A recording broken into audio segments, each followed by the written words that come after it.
నమస్కారం అండి. Welcome back to my channel village to city. ఈరోజు వీడియోలో ముస్లిమ్స్లు వాళ్ళ పెళ్ళిళ్ళు ఫంక్షన్లలో చేసే ముజాఫర్ అనే స్పెషల్ స్వీట్ రెసిపీ చూపించబోతున్నాను. వీడియో పూర్తిగా చూసిన తర్వాత రెసిపీ ఎలా ఉందో కామెంట్ చేయండి. ఈ స్వీట్ ఎలా చేయాలో చూసేద్దాం రండి. ముందు ఒక గిన్నెలో 1 కప్పు బాస్మతి బియ్యాన్ని తీసుకొని శుభ్రంగా కడిగి అరగంట సేపు పక్కన నానబెట్టుకోండి. ఈ బియ్యం 100 గ్రాములు ఉన్నాయండి. మీరు బాస్మతి లేకపోతే మామూలు బియ్యం అయినా యూస్ చేయొచ్చు. ఇప్పుడు అడుగు మందంగా ఉన్న ఒక గిన్నెను స్టవ్ మీద పెట్టుకుని మంట లో ఫ్లేమ్లో ఉంచి ఒక 2 స్పూన్ల నెయ్యిని వేసుకోవాలి. నెయ్యి కొంచెం కాగిన తర్వాత 1 ఇంచు దాల్చిన చెక్క, 2 ఇలాచి, 1 స్టార్ అనాస్ పువ్వు వేసుకోవాలి. ఇవి బిర్యానీలోకి వేసే మసాలాలండి. ఇవి కొంచెం మాత్రమే వేసుకోవాలి. ఇవి కొంచెం సేపు వేగిన తర్వాత మనం పక్కన నానబెట్టుకున్న రైస్లో నీళ్ళన్నీ ఉంచేసి ఈ గిన్నెలో వేసేసుకుని 1 నిమిషం వేగించినట్లుగా కలుపుకోవాలి. 1 నిమిషం తర్వాత కొద్దిగా పాలు వేసుకోవాలి. ఇక్కడ నేను 1/2 లీటర్ ప్యాకెట్ పాలు తీసుకున్నానండి. పాలలో కొన్ని వేసుకొని మిగతావి పక్కన పెట్టుకోవాలి. ఇప్పుడు ఈ రైస్ ఉడకడానికి నీళ్లు వేసుకోవాలి. నీళ్లు కొంచెం కొంచెమే వేసుకోవచ్చండి. రైస్ ఉడుకుతుండగా మళ్ళీ అయినా మనం నీళ్ళు వేసుకోవచ్చు. ఈ రైస్ పూర్తిగా పాలలోనే ఉడికిస్తారండి, కానీ పాలలో పూర్తిగా ఉడికించేకి చాలా టైం పడుతుంది. కొంచెం నీళ్లు కొంచెం పాలు వేసుకుంటే తొందరగా ఉడుకుతాయి. నాకు ఈ రైస్ మెత్తగా ఈ విధంగా ఉడకడానికి అరగంట సేపు టైం పట్టిందండి. మీకు తొందరగా ఇంకా ఈ రైస్ ఉడికించుకోవాలంటే ఒక టిప్ అండి. మనం నానించుకున్న రైస్ని మిక్సీ గిన్నెలో కొంచెం రవ్వగా మిక్సీ పట్టి ఉడికించుకోవచ్చు. రైస్ ఇంకా కొంచెం పలుకులుగా ఉన్నప్పుడు ఈ విధంగా గెంటెతో మనం అంచుల వెంట తిక్కుకోవాలి. ఇప్పుడు రైస్లో ఉన్న ఈ మసాలా దినుసులని బయటికి తీసివేయాలి. ఎందుకంటే ఫ్లేవర్ అంతా రైస్లోకి వచ్చి ఉంటుందండి. ఇవి తీసి పక్కన పెట్టేసేయాలి. రైస్ అంతా మెత్తగా చిక్కగా ఉడికిన తర్వాత పక్కన తీసి పెట్టుకున్న 1/2 లీటర్ పాలలో మిగిలిన పాలన్నీ ఈ రైస్ మిశ్రమంలో వేసేసుకుని కలుపుతూ లో ఫ్లేమ్లో నెమ్మదిగా ఉడికించుకోవాలా. ఇప్పుడు స్వీట్కి కలర్ కోసం ఇందులో కొంచెం ఎల్లో ఫుడ్ కలర్ వేస్తున్నానండి.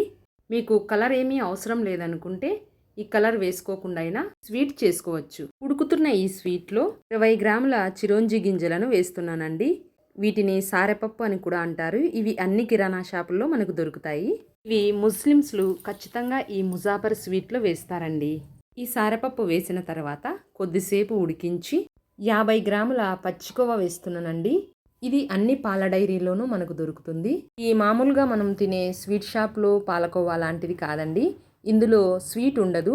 ఈ కోవా స్వీట్ లేకుండా పాలతో తయారు చేస్తారండి. ఈ కోవా వేసి స్వీట్లో కలిసే వరకు బాగా కలుపుకోవాలి. ఈ స్వీట్ చేస్తున్నంతసేపు మధ్య మధ్యలో కలుపుతూనే ఉండాలండి, లేదంటే అడుగు మాడుతుంది. కోవా వేసిన తర్వాత 400 గ్రాముల చక్కెరను ఈ స్వీట్లో వేస్తున్నానండి.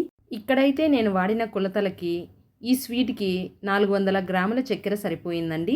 మీరు కొంచెం ఎక్కువ కావాలన్నా వేసుకోవచ్చు, తక్కువ కావాలన్నా తగ్గించుకోవచ్చు.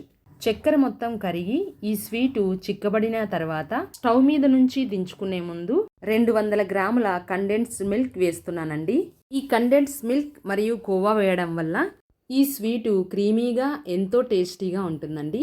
కాబట్టి వీటిని ఖచ్చితంగా ఈ స్వీట్లో వేస్తారండి. కండెన్స్ మిల్క్ వేసిన తర్వాత ఈ స్వీట్ని స్టవ్ మీద నుంచి దించుతున్నానండి. ఎందుకంటే ఈ స్వీట్ చల్లబడే కొద్దీ ఇంకా చిక్కగా అయిపోతుంది. స్టవ్ మీద నుంచి దించిన ఈ స్వీట్లో 1 స్పూన్ యాలక్కుల పొడి కలుపుకోవాలి. ఇప్పుడు ఒక చిన్న కడాయిని స్టవ్ మీద పెట్టుకొని 3 స్పూన్ల నెయ్యి వేసుకొని వేడి చేసుకోవాలి. నెయ్యి వేడి అయిన తర్వాత 50 గ్రాముల జీడిపప్పు పలుకులను వేసుకొని దోరగా వేయించుకోవాలి. జీడిపప్పు కొంచెం వేగిన తర్వాత 25 గ్రాముల ఎండు ద్రాక్షను వేసి లైట్ గోల్డెన్ కలర్లోకి వచ్చే వరకు కొంచెం సేపు ఈ విధంగా వేయించి స్టవ్ మీద నుంచి దించి పక్కనుంచుకున్న ముజాఫర్ స్వీట్లో ఈ డ్రై ఫ్రూట్స్ మిశ్రమం మొత్తం వేసి బాగా కలుపుకోవాలి. అంతేనండి, వెరీ వెరీ టేస్టీగా ఉండే ముజాఫర్ స్వీట్ రెడీ. ఈ స్వీట్ క్రీమీగా చాలా టేస్టీగా ఉంటుందండి. నేను చేసిన ఈ స్పెషల్ స్వీట్ రెసిపీ మీకు నచ్చినట్లయితే ఈ వీడియోను లైక్ చేయండి, తెలిసిన వాళ్లకు షేర్ చేయండి. ఈ ముజాఫర్ స్వీట్ ఎంతమందికి తెలుసు? ఈ వీడియో చూస్తున్న వాళ్ళు ఎంతమంది ఈ రెసిపీ చేస్తారో కామెంట్ చేయండి. మా వీడియోస్ చూస్తున్న వాళ్ళందరూ రెడ్ కలర్లో ఉన్న సబ్స్క్రైబ్ బటన్ని ప్రెస్ చేసి మా ఛానల్ని సబ్స్క్రైబ్ చేయండి. ఇంతవరకు వీడియో చూసిన వాళ్ళందరికీ థ్యాంక్స్ అండి.